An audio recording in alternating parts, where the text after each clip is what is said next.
So, Andrew Cuomo. Do we have that one?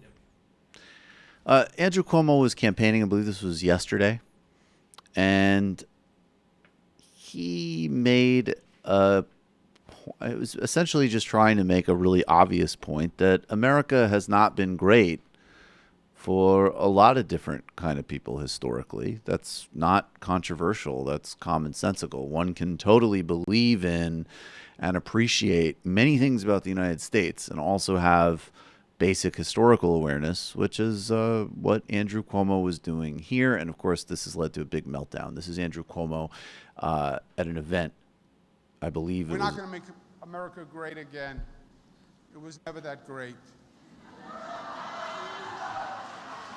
We have not reached greatness. We will reach greatness when every American is fully engaged.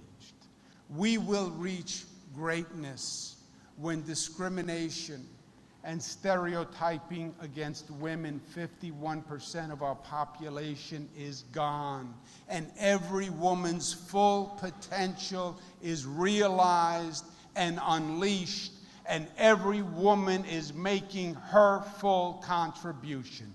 When that happens, this nation is going to be taken even higher. So what's funny about that is that's true, but I do notice there's the funny, like, everybody is engaged.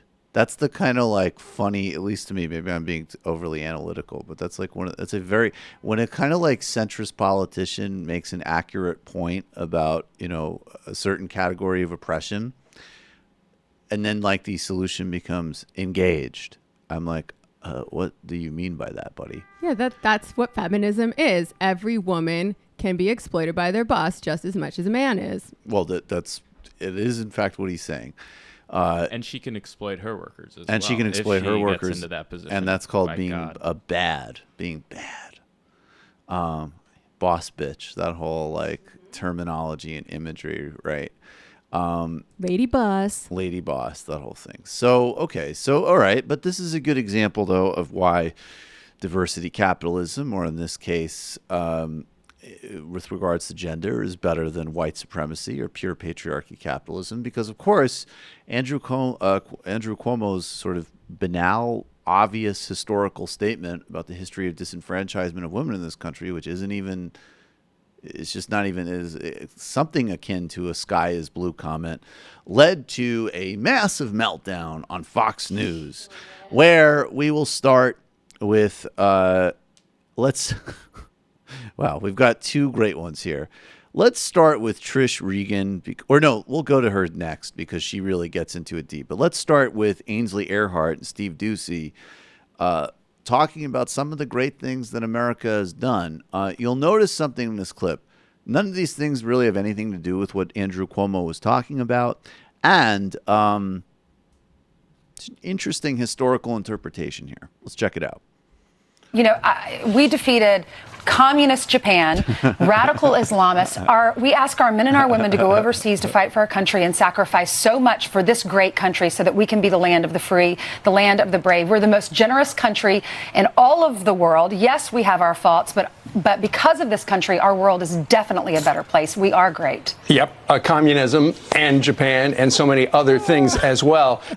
I love that, because first you have Kilmeade, and Kilmeade always has this like frustrated, stupid person's face, and he knows, though, probably because he's been becoming a historian with all of these books that he co-writes with various professors, that's something she said about Japan's not right. And then Doocy remembers like his high school lessons, and he just flows into like, yup, Japan and communism and a whole bunch of stuff. All right. And next up, why transgender bathrooms are going to make you homeless. You know, like he just rolls with it. He's just the demagoguery idiot morning pro.